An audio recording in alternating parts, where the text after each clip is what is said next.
Welcome to Keegan's Cooking Chronicles. Oh my gosh, I'm so excited. So, I had to make a few videos for school, which is why you're going to hear me mention school things. Though I did put a lot of effort into them, so I figured I'd put them here. The videos get progressively better, and I think that towards the ending of the last video is definitely the best of all. So, you can either watch to the end or just skip to at least like the pizza one. If you're gonna watch any of them, watch that one. I've heard everybody in my family thinks the bread one's good as well. I don't think it's just watch all of them. It's really not that long of a video. Step 1, waste an entire gallon of milk. Step 2, cut a lemon. Step 3, put the lemon in a cup. The first chemical reaction we see is when the milk boils and starts to like bubble up and almost overflows. After that, the boiled milk curdles and turns into more of like a heterogeneous mixture. This allows us to separate the part of the milk that we need for the cheese. And it kind of looks like cotton. We then put the chunky milk in some cheesecloth, weigh that down, and let it sit for about 2 hours. I'm not a picky eater, but seeing the process in which that was made, there's no chance I'm gonna eat that. I ate it, and it was absolutely disgusting, as I predicted. The moral of the story is, if you want to make homemade cheese, then don't. Hi. Do you want to help me make bread? Yeah. This is my brother-in-law, Yvonne. He's from Switzerland, and according to Google, they have really good bread. So I hired him to help me. Bread in a bag. Little beans, little hens. Water in the cup in the bag, and ooh. And now we squish the bag. What if it bursts open and all the bread juice goes everywhere? Oh yeah, that would be amazing. I'm not saying we got sidetracked learning about yeast, but holy frick. Yeast is alive? I don't know if I'm like the last person on earth to learn this. We didn't know this. It's like a fungi, and then you put it in the bread and it eats all the sugar and makes it fluffy. That means every time you eat bread, you're eating the carcasses of worms. If I had to make up a word to describe my facial expression, it would be befumbled and really bored sometimes. Anyways, after some bread squishing and ingredient adding, I laid out the thingamajigger, and now it's time to knead the dough. After kneading the dough, we had to leave it under a warm cloth for about 30 minutes. Ooh. Whoa. Oh yeah, by the way, I ended up shaping my bread like a heart, but I think I should have kept the chicken design from earlier. Wow. One eternity later. When that happens, it's a really good question. If you can work the else. In the end, we made bread. Actually, well, no, I'd say bread is a bit of a compliment, but nonetheless, I'd say it was pretty good.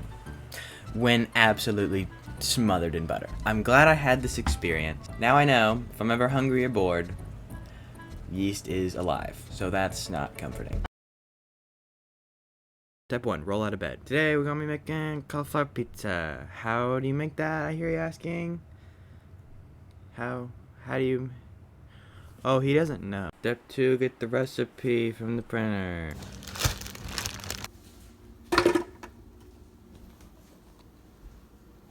You guys want to hear the most satisfying sound in the world? Pretty cool transition, am I right, guys? Whoa, that's so crazy, didn't even see that coming. Now we add a bit of water. It didn't tell me to do that, but I don't want the blender to explode. Something that I changed about my project is what I literally just did, because the blender, I would have rather had the blender explode than have the soggy pizza. Now that we have it blended, we need to steam it. I'm not sure why the recipe wanted us to blend it and then steam it. Seems like it would complicate things, so we needed to get this tin foil to make the holes smaller so that it didn't like leak through. It is possible that I read like the recipe instructions wrong, but that would be stupid, and I'm not stupid.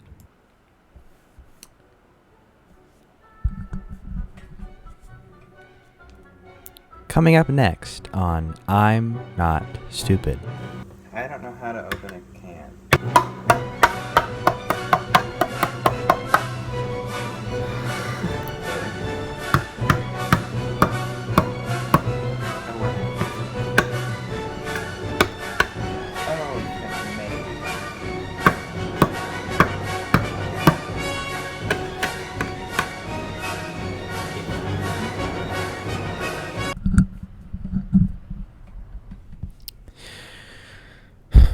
you want to know the best part of that montage?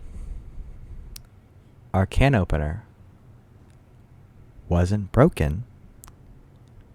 I just was using it wrong. I figured it out. Now we got tomato paste and sauce.